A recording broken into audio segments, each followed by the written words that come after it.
क्या आप जानते हैं, हमारे वायुमंडल में जब थोड़े समय के लिए बादल छा जाते हैं तो पृथ्वी का तापमान बढ़ जाता है।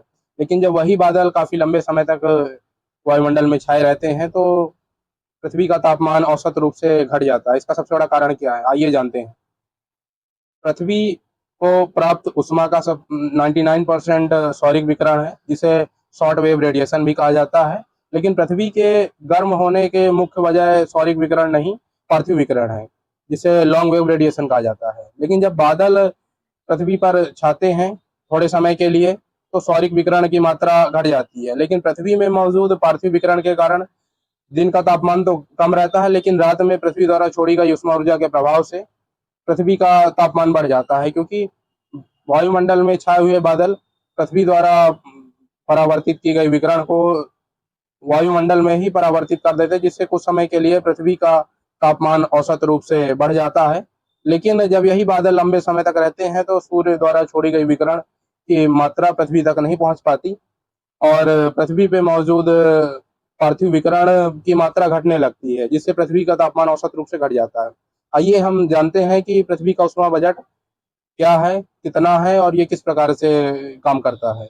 पृथ्वी पर लगातार वायुमंडल में सौरिक विकिरण की मात्रा प्राप्त होती है, जिससे तापमान समान बना रहता है। सूर्य द्वारा छोड़ी गई 100 यूनिट विकिरण पृथ्वी पर पहुंचने से पहले ही परावर्तित हो जाता है, जिसे पृथ्वी का एल्बिडो कहा जाता है, जिसमें से करीब 27 यूनिट बादलों द्वारा परावर्तित हो जाता है, 2 यूनिट ग्लेशियर द्वारा और 6 यूनिट वायुमंडल द्वारा परावर्तित हो जाता है। लेकिन बचा 65 यूनिट हमारे वायुमंडल में प्रवेश कर पृथ्वी के तापमान को बढ़ाने में मदद करता है।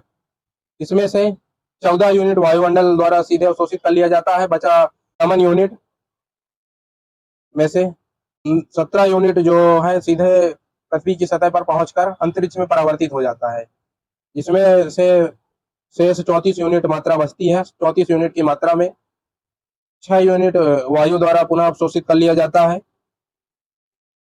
9 यूनिट संवहन विक्षोभ द्वारा अवशोषित हो जाता है।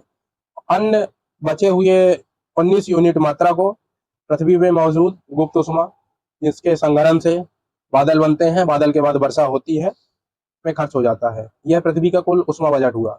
इसी प्रकार से अन्य ज्योग्राफी से रिलेटेड फैक्ट के लिए आप हमसे जुड़े, हमें सब्सक्राइब करें, फॉलो करें और आपकी जो भी राय हो हमें कमेंट करें।